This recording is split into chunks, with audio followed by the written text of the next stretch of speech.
कि भाई जो कर रहे हैं उसको लिखा करें और जो लिखते हैं फिर उसी को ही किया करें। बात समझा पा रहा हूँ कि जो कर रहे हैं उसको लिखा करें और जो लिख लेते हैं फिर वही किया करें।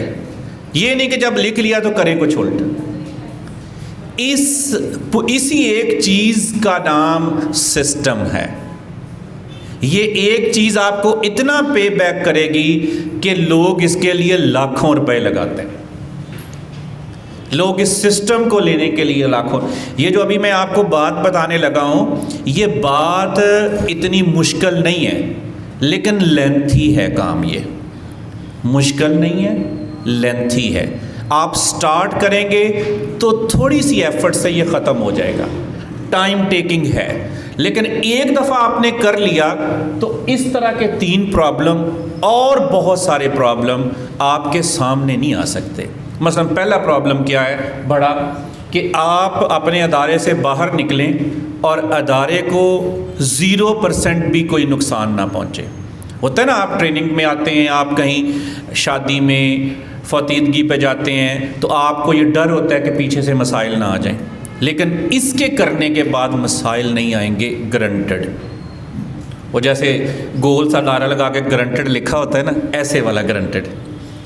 दूसरी बात, 1 कैंपस के बाद दूसरा कैंपस आम तौर पे इसलिए इंट्रोड्यूस नहीं करवाया जाता, लॉन्च नहीं किया जाता कि चूँकि मैं एक ही पर्सन हूँ, साथ मेरे कोई नहीं है, उसको संभालेगा कौन? आप संभालेंगे।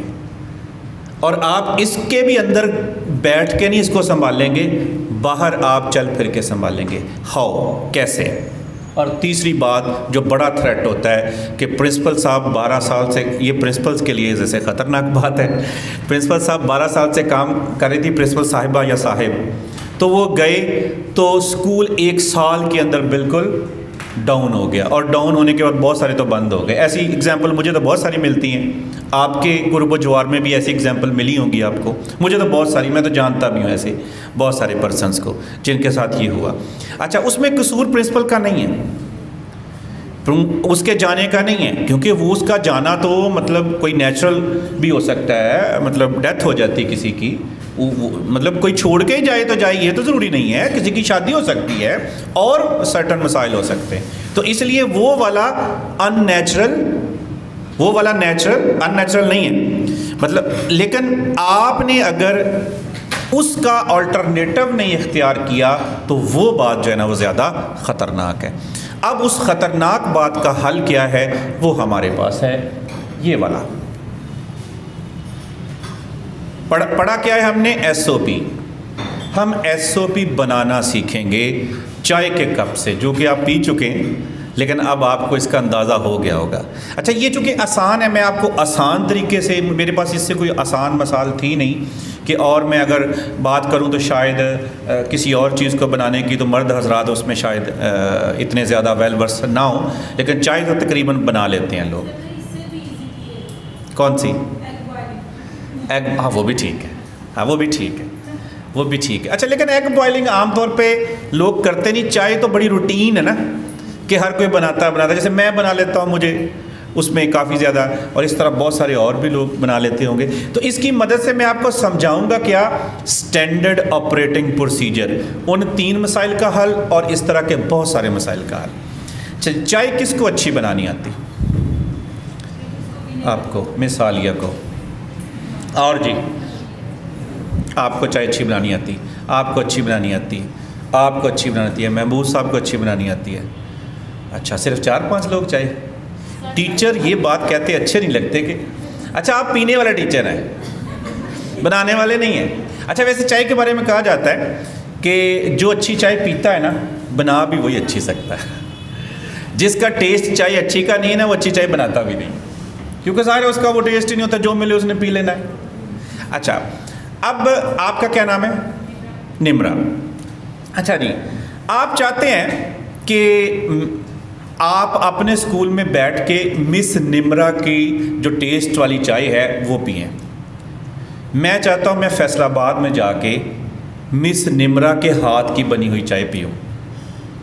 आप चाहते हैं आप अपने स्कूल में मिस निम्रा, क्योंकि वो ज़ाहिर टेस्टी चाय बनाती हैं, अच्छी चाय बनाती हैं, बकौल उनके।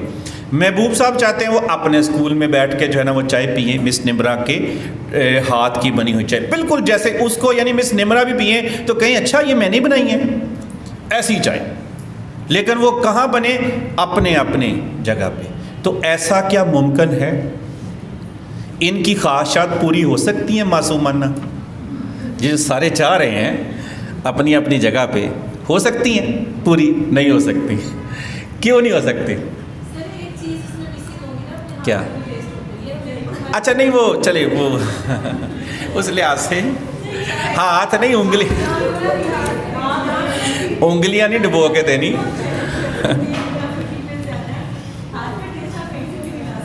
हाँ नहीं वो मैं असल में कह रहा हूँ कि वो मिस निम्रा भी चाय पिए, मैं इसको थोड़ा प्रोफेशनली देख रहा हूँ कि मिस निम्रा भी चाय पिए तो ये खुद भी स्टक हो जाए कि अच्छा ये चाय तो बिल्कुल बड़ी जैसे मैं बनाती हूँ सेम चाय। नहीं वो आप हम क्वालिटेटिव रहेंगे, क्वांटिटेटिव नहीं होंगे। सॉरी हम आप क्वालिटी साथ शामिल करिए, हम क्वांटिटेटिव रहेंगे, हम न्यूमेरिक्स पे बात करेंगे। अच्छा जी, अब हम इसके लिए हमें कोई एक पर्सन मिस निम्रा की मौजूदगी में छोड़ना पड़ेगा जब ये चाय बना रही होगी, वो उनको फुली ऑब्जर्व करे। क्या सिर्फ ऑब्जर्व करने से मिस निम्रा के टेस्ट की चाय हम बना सकेंगे?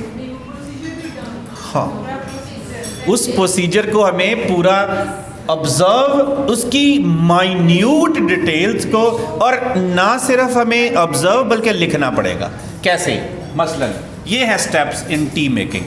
नंबर 1, सबसे पहले हम देखेंगे कि मिस निम्रा जो चाय बनाती हैं वो कौन से बर्तन में बनाती है। स्टील, मिट्टी की हांडी है, या कोई ऐसा बर्तन है जिसमें पहले सुबह से चाय बनती रही है। ऐसा भी होता है, वो लोग चाय की पत्ती को ढांप के रख देते हैं, वो फिर एक दिन में 2-3 दफ़ा चाय बननी तो उसी में बन जाती है, होता है ना ऐसे।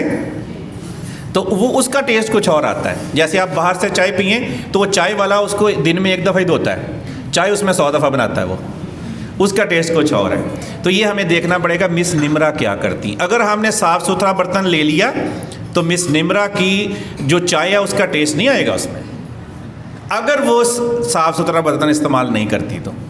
ये हमें अब देखना पड़ेगा, हमें नहीं पता वो कैसे। सेकंड हमें देखना पड़ेगा ये mineral water, tap water, canal water, ये कौन सा इस्तेमाल करती, वो हमें देखना पड़ेगा।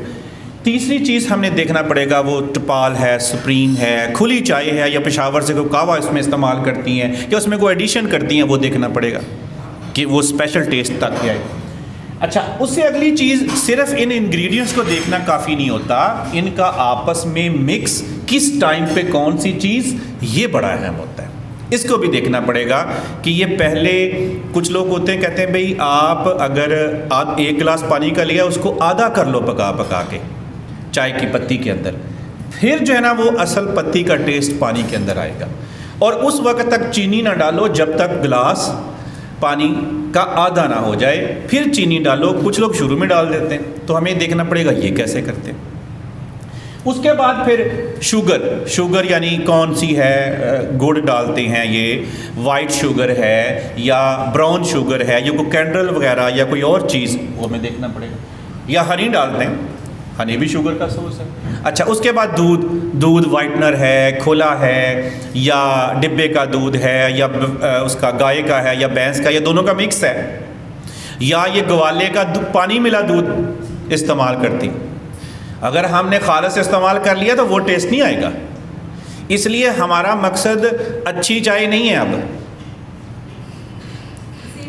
सेम टेस्ट की चाय है, क्योंकि आप भी हमने उनसे गारंटी लिया कि उनकी चाय अच्छी है, तो हमने पीनी है वो वाली चाय। अच्छा, उसके बाद है, अब ये एंड पे कह देंगे ठीक है मैं चाय पिला दूँगी, इतना कहने की ज़रूरत नहीं, लेकिन नहीं, हम आपसे नहीं पिएंगे, हम खुद बना के पिएंगे। उसके बाद मिल्क के बाद है कि कुछ लोग कहते हैं अच्छा चाय जब मिल्क डाल दिया तो आप उसको 1 दफ़ा बॉयल करो, चाय तैयार हो। कुछ से नहीं, Fanta is very necessary for tasty ची, मतलब सम पीपल सेज, बल्कि ज़्यादातर लोग यही कहते हैं जो चाय पीने वाले, कि फैंटा नहीं लगेगा तो चाय में वो टेस्ट नहीं आएगा। और फिर कुछ कहते हैं कि बॉयल भी 1 दफ़ा नहीं, उसको 4-5 दफ़ा बॉयल करो, वरना तो वो कच्ची रह जाती है, ठीक नहीं बन पाती। अच्छा, जब ये कर लिया उसके बाद ज़रा कप भी बड़ा इंपॉर्टेंट होता है, मतलब मिट्टी के कप का टेस्ट कुछ और आता है, स्टील के कप भी होते हैं, उसका टेस्ट कुछ और आता है, चीनी के कप का टेस्ट को, प्याली का कुछ और होता है, तो डिफरेंट टेस्ट, तो वो भी हमें वो सारा कुछ लिखना पड़ेगा। अच्छा, जब ये सारा कुछ हम लिख लेंगे तो इस बात की गारंटी हम दे सकते हैं कि हम वही चाय हम फैसलाबाद में भी पी सकेंगे, अगर वही रेसिपी आपको डिलीवर कर दी जाए तो आप अपने घर में पी सकेंगे, महबूब साहब अपने घर में पी सकेंगे, आप अपने घर में पी सकेंगे, अपने स्कूल की कैंटीन में पी सकेंगे। सेम टेस्ट की चाय जो मिस निमरा बनाती। मैकडॉनल्ड का बर्गर आपने देखा होगा, उसका टेस्ट सेम होता है। हाँ, रेसिपी तो ज़ाहिर है हमने लिखी है ना। तो आप देखें मैकडॉनल्ड के बर्गर का टेस्ट भी सेम होता है। किस वजह से सेम होता है? उन्होंने उसकी SOP लिखी हुई है। अच्छा, अगर टेस्ट सेम किसी दूसरी जगह किया जा सकता है तो स्कूल के काम तो टेस्ट वाले नहीं होते, वो तो इससे आसान होते हैं करने। अगर ये टेस्ट लिख के हम सेम कर सकते हैं, जो कि आपको लगा कि वाकई हो सकता है ये, कि भाई आप टेस्ट कॉपी कर सकते हैं किसी का, अगर सेम इंग्रेडिएंट सेम रेशो के साथ सेम टाइमिंग के साथ लिख के डाले जाएं तो आप सेम टेस्ट कॉपी कर सकते हैं। इन द सेम वे आप किसी के काम, मतलब जैसे मैं काम करता हूँ एज ए प्रिंसिपल, मैं अगर लिख दूं तो बाद में टीचर क्यों नहीं ऐसा कर सकते? एक कहानी आपको सुनाता हूँ। एक क्लास में दो बच्चे काशान और इमरान पढ़ते थे। दोनों के वालिदैन बड़े अच्छे दोस्त थे। काशान का नाम स्कूल से स्ट्रक ऑफ हो गया बीमारी की वजह से। उसके वालिद साहब स्कूल में नाम दाखिल करवाने आए, प्रिंसिपल से मिले। प्रिंसिपल ने एक तरीक़ेकार बताया कि आप बच्चे से कहें एप्लीकेशन हैंड रिटन, उसके बाद आप उसके ऊपर सिग्नेचर करें, प्रिंसिपल के साइन करवा लें और आप क्लास टीचर को दे दें, नाम दाखिल हो जाएगा। इमरान का भी नाम इसी तरह कट हो गया। तो उसके वालिद भी आए, प्रिंसिपल उस वक्त चेंज हो चुकी थी। उन्होंने कहा कि आप हैंड रिटन एप्लीकेशन लिखें और वही प्रोसेस बताया। और लेकिन उन्होंने कहा कि क्लास टीचर को जमा कराते हुए 500 फ़ाइन भी साथ जमा कराएं। अच्छा, हो गया। उसके बाद कहीं वो दोनों वालिदैन आपस में मिले, बातें शुरू हुई, तो इस बात के ऊपर बहस हुई कि आपसे उन्होंने 500 लिया, मुझसे 500 नहीं लिया। अगले दिन जब बच्चे को छोड़ने गए, प्रिंसिपल के पास चले गए, खूब प्रिंसिपल को जो है ना उन्होंने सुनाई। अच्छा, ये अब जो प्रिंसिपल को सुनाई, इसमें क्या उस नई प्रिंसिपल का कसूर था? किसका कसूर था?